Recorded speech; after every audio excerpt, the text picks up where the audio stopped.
Hey guys, welcome to Devbhoomi career point. I hope you all are doing great. तो देखिए दोस्तों, GK GS वाली जो हमारी टेस्ट सीरीज चल रही थी उसका पार्ट 70 है। लगातार चैनल पे हमारी टेस्ट सीरीज चल रही है। उत्तराखंड जीके टेस्ट सीरीज, सामान्य हिंदी की टेस्ट सीरीज, इसके साथ साथ हमारी जीके जीएस वाली ये टेस्ट सीरीज, ठीक है।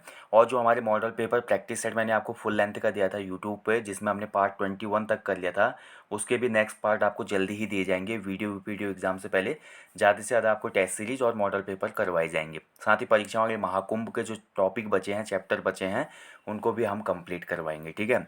तो जो भी नए लोग हैं उनसे मेरी रिक्वेस्ट है, आप लोग अगर वीडियो का एग्ज़ाम दे रहे हैं तो ये टेस्ट सीरीज़ आपके लिए बहुत ज़्यादा इंपॉर्टेंट है। रिवीजन के तौर पे आप इनको देख सकते हैं। जैसे कि जीएस के आज 70th टेस्ट सीरीज है, हिंदी के 89 टेस्ट सीरीज हम दे चुके हैं। ऐसे ही उत्तराखंड जीके की तो 99 टेस्ट सीरीज हो गई है। इसका शतक आपका जल्दी ही लग जाएगा। तो 100 टेस्ट सीरीज यानी कि एक टेस्ट सीरीज में 20 क्वेश्चन है, तो आप लगा सकते हैं 2000 इंपॉर्टेंट और यूनिक क्वेश्चन आपको दिए जा रहे हैं। ऐसे ही हिंदी और आप यहाँ पे जीएस में भी लगा सकते हैं, ठीक है। अगर इन टेस्ट सीरीज को आप अच्छे से फॉलो करते हैं, क्वेश्चनों को अच्छे से देखते हैं, तो मान के चलिए इसका 100% बेनिफिट आपको अपकमिंग एग्जाम में मिलने वाला है, ठीक है। तो इसलिए मैं बोलता हूँ बिल्कुल भी स्किप ना करें इन टेस्ट सीरीजों को। आप डिस्क्रिप्टिव सेशन ना देखें, लेकिन टेस्ट सीरीज को जरूर फॉलो करें। इसके साथ साथ हमारी एप्लीकेशन के स्टोर पे 50 प्रैक्टिस सेट अभी तक आपने फॉलो नहीं किए हैं ग्रुप सी के, तो उनको भी फॉलो कीजिए। और फ्री में अगर आपको टेस्ट सीरीज चाहिए तो हमारी वेबसाइट पे ज़रूर विजिट करना, himavantuk.com। वहाँ पे आपको हिंदी की, उत्तराखंड जीके की, जीएस की फ्री टेस्ट सीरीज मिलेंगे, साथ ही वरियस कंटेंट आपको मिलेगा वहाँ पे, ठीक है। तो चलिए शुरू करेंगे आज जीके जीएस टेस्ट 50। जो हमारे मॉडल पेपर और प्रैक्टिस सेट आएंगे ना यूट्यूब पे, जिनके मैं 21 भाग दे चुका हूँ, 22वां जो पेपर आएगा, 23वां पेपर आएगा, थोड़ा मैं कठिन बनाऊंगा। मतलब क्योंकि जैसा आयोग बना रहा है, ताकि आपका एटमोसफेयर जो है जो मेंटेन रहे। ऐसा नहीं कि एग्जाम हॉल में कठिन पेपर आते हैं, यहाँ पे इजी क्वेश्चन आप करते हो तो बहुत फिर दिक्कत होती है। इसलिए मैं कठिन पेपर दूंगा आपको मॉडल पेपर में आगे से, तो आपको बिल्कुल भी परेशान नहीं होना है, ठीक है। तो चलिए देखेंगे आज जीएस के महत्वपूर्ण 20 एमसीक्यूज।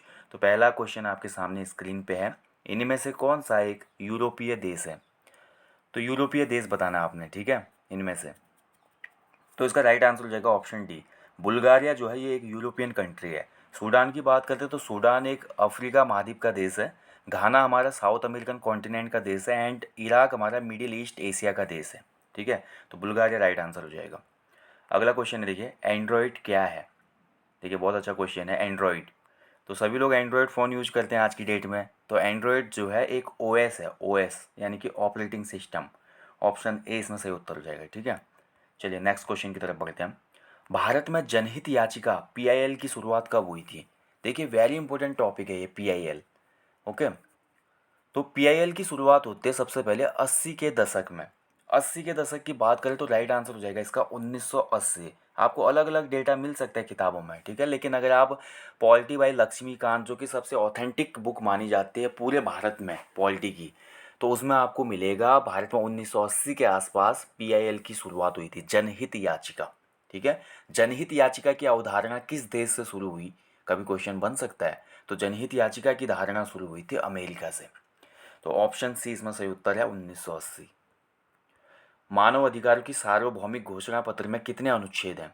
तो देखिए मानव अधिकारों का जो सार्वभौमिक घोषणा पत्र है, यानी कि वर्ल्ड वाइड वाला, वैश्विक स्तर पे, उसमें हमारे मानव अधिकारों के लिए टोटल जो अनुच्छेद दिए गए हैं उनकी संख्या है 30। 30 आर्टिकल हैं उसमें, ठीक है। क्वेश्चन बना है पहले किसी एग्जाम में ग्रुप सी के, तो बहुत इंपॉर्टेंट क्वेश्चन है। चलिए मानव अधिकारों की बात आ रही है तो आप मेरे को कमेंट बॉक्स में कमेंट करेंगे, विश्व मानवाधिकार दिवस कब मनाया जाता है। नेक्स्ट क्वेश्चन है, देखिए मिशन इंद्रधनुष का संबंध किससे है। तो भारत में मिशन इंद्रधनुष जो है ये हमारा टीकाकरण से रिलेट करता है, ठीक है। ऑप्शन ही राइट आंसर इसमें, टीकाकरण से। नेक्स्ट है, देखिए भारत में लीड बैंक योजना की शुरुआत कब हुई थी। अच्छा क्वेश्चन है, देखिए लीड बैंक योजना शुरू हुई थी भारत में 1969 में, यानी कि ऑप्शन बी इसमें सही आंसर है। 1969 में लीड बैंक योजना को शुरू किया गया था। देखिए इस बार आयोग ने ज़्यादा क्वेश्चन ऐसे ही पूछे थे कनिष्ठ सैक के एग्जाम में, जिसमें वर्ड्स पूछे गए थे, फैक्ट पूछे गए थे, तो ज़्यादा फैक्ट याद करने पड़ेंगे वनडे एग्जाम के लिए। निम्न में से कौन सा संघ संघ सूची के तहत कोई भी विषय नहीं है। इसमें एक ऑप्शन आई थिंक मिस हो गया है, ठीक है। तो इनमें हमारा देखिए कौन सा संघ सूची के तहत कोई भी विषय नहीं होता। तो जो सेंट्रल लिस्ट होती है हमारी, उसमें देखिए परमाणु ऊर्जा होता है, विदेश मामले होता है, सार्वजनिक जो स्वास्थ्य है ये हमारा दोस्तों संघ सूची का विषय नहीं होता। ठीक है, तो स्वास्थ्य हमारा जो है संघ सूची का विषय नहीं होगा, इसमें ऑप्शन सी हो जाएगा इसका। एक ऑप्शन इसमें मिस हो गया, चलिए कोई बात नहीं, लेकिन आंसर हमें मिल चुका है, ऑप्शन सी होगा इसमें। परमाणु ऊर्जा विदेश मामले जो भी होते हैं केंद्र सरकार इनको हैंडल करती है, राज्य सरकार का इसमें कोई भी हस्तक्षेप नहीं होता है। अगला देखिए, सल्तनत काल में दाग और चेहरा प्रथा की शुरुआत किसने की थी? तो सल्तनत काल में दाग और चेहरा प्रथा शुरू की थी हमारी अलाउद्दीन खिलजी ने। ठीक है, ऑप्शन सी इसमें से उत्तर है। तो अलाउद्दीन खिलजी के द्वारा बहुत सी चीज़ें की गई थी, ये खिलजी वंश का बोल सकते हैं सबसे ज़्यादा प्रतापी शासक रहा। और इसके अलावा इसने बहुत सी चीज़ें की, जैसे कि बाजार नियंत्रण हो गया, बाजार नियंत्रण भी इसी की पॉलिसी थी। और इसके अलावा देखिए इसने सीरी का किला बनाया था, और दाग प्रथा, चेहरा प्रथा, हुलिया प्रथा सभी इसी के द्वारा शुरू किए गए थे। ओके, प्रत्येक वर्ष अर्थ आवर डे मनाया जाता है, इसका प्रारंभ कहाँ से हुआ था? तो देखिए हमारी जो एनर्जी है ना उसको बचाने के लिए या धरती के लिए हमारा जो है अर्थ आवर डे मनाया जाता है, अवेयरनेस के लिए, धरती को बचाने के लिए। और इसका जो शुरुआत हुई थी अर्थ आवर डे की, ये हमारी ऑस्ट्रेलिया से हुई थी, ऑप्शन डी। ठीक है, कहाँ से हुई थी? ऑस्ट्रेलिया से। किस द्वीप को अब अब्दुल कलाम द्वीप के नाम से जाना जाता है? तो अब्दुल कलाम द्वीप के नाम से जाना जाता है हमारा व्हीलर द्वीप को। ठीक है, और ये द्वीप हमारे किस राज्य में स्थित है? तो ओडिशा में है। कभी कभी क्वेश्चन बन जाता है और किस राज्य में? ओडिशा। तो व्हीलर द्वीप को अब्दुल कलाम द्वीप माना जाता है। विश्व को कुल कितने टाइम जोनों में बांटा गया है? तो अलग अलग टाइम जोन है, तभी तो वर्ल्ड का टाइम जोन के हिसाब से टाइम अलग अलग होता है। जैसे कि जब भारत में हम बोलते हैं कि शाम के 5:30 बज रहे हैं, तो उस समय इंग्लैंड में दिन का 12 बज रहा होता है, क्योंकि जीएमटी से प्लस 5.5 घंटे हम आगे हैं ना। मानक समय जो है ग्रीनविच हमारा, वो हमारा लंदन में स्थित है, मानक समय वहाँ से माना गया। तो उसके आधार पे अलग अलग कंट्रीज़ का मानक समय अलग है, और 12 जोनों के हिसाब से है। तो विश्व के टाइम जोन को यहाँ पे हमारा, माफ कीजिएगा 12 बोला मैं, 24 जोनों में बांटा गया है। ठीक है, 24। तो 24 अलग अलग जोन है, क्योंकि देखिए अगर जोन में डिवाइड नहीं करेंगे टाइम को, तो एक जगह रात के 12 बजे शाम के 4 बज जाएंगे। समझ पा रहे हैं ना आप? क्योंकि देखिए धरती गोल है, तभी तो हमारा एक भाग में, देखिए भारत में जब हमारा एक भाग में शाम हो रही होती है, तो उस समय हम देखते हैं यूएस वगैरह में सुबह हो रही होती है। यही रीज़न है ना। अब शाम भारत में 5:30 हो रहा है, तो वो शाम का 5:30 थोड़ी मानेगा अपने प्रातः काल को। इसलिए इस टाइम जोन को 24 पार्ट्स में डिवाइड किया गया है। ठीक है, तो इसको बहुत वेरी इंपॉर्टेंट क्वेश्चन है। वैसे ज्योग्राफी का एक बहुत अच्छा टॉपिक है, डिस्क्रिप्टिव टॉपिक देने का टाइम नहीं मिल पाता, नहीं तो अच्छे से आपको समझाया जाता।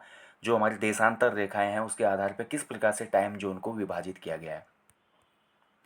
विश्व का सबसे उच्च ज्वार भाटा कहाँ पे आता है? तो सर्वाधिक उच्च जो ज्वार भाटा आता है वो हमारा फंडी की खाड़ी में आता है। ठीक है, ऑप्शन सी हो जाएगा इसमें, फंडी की खाड़ी में। भूकंप की कौन सी तरंगें सबसे ज़्यादा विनाशक होती हैं? ठीक है, तो ये वेरी इंपॉर्टेंट क्वेश्चन है। देखिए कौन सी तरंगें सबसे ज़्यादा विनाशक होती है भूकंप की? तो सबसे ज़्यादा तबाही लाती हैं सतही तरंगें। ऑप्शन सी इसमें सही आंसर है। सतही तरंगें जो होती है ना, ये सबसे ज़्यादा विनाशक होती हैं। बारदोली सत्याग्रह जो कि 1928 में हुआ था, इसका नेतृत्व किसने किया था?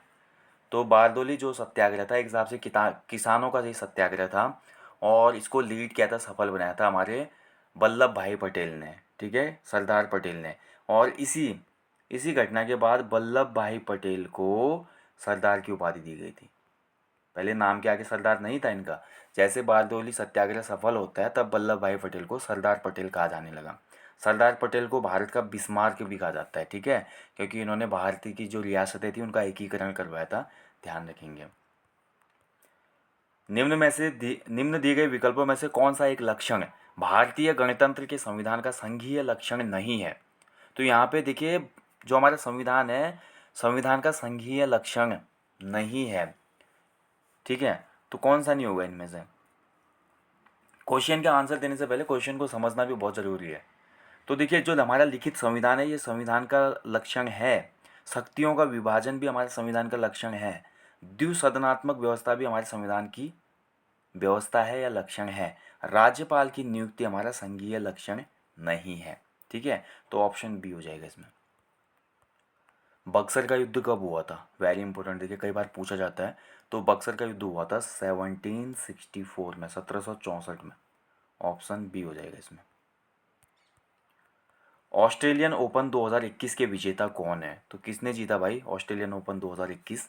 तो ये जीता है हमारे नोवाक जोकोविच ने। ऑप्शन ए इसमें सही आंसर है। नोवाक जोकोविच किस कंट्री से रिलेट करते हैं, कभी क्वेश्चन बनेगा तो ये सर्बिया के हैं। ठीक है, कहाँ से हैं? सर्बिया से हैं। अगला क्वेश्चन देखिए, एम एस एक्सेल में बनने वाले डॉक्यूमेंट का एक्सटेंशन क्या होता है? देखिए जैसे हम एम एस ऑफिस में कोई डॉक्यूमेंट बनाते हैं तो डॉक्यूमेंट में सेव करते हैं तो आपका डॉक होता है, देखिए एक्सटेंशन।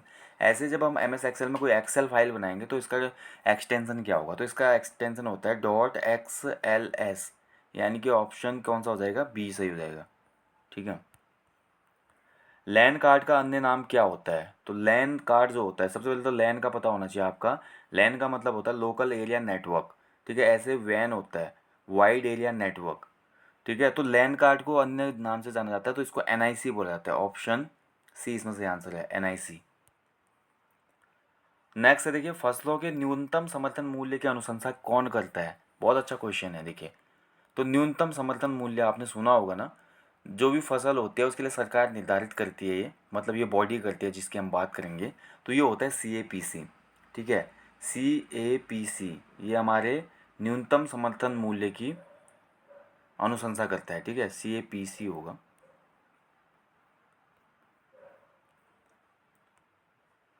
कई बार इसका पूर्ण रूप भी आपसे पूछ लिया जाता है CAPC का, तो CAPC का फुल फॉर्म भी आपको पता होना चाहिए, commission for agricultural costs and prices. ठीक है, commission for agricultural cost and prices.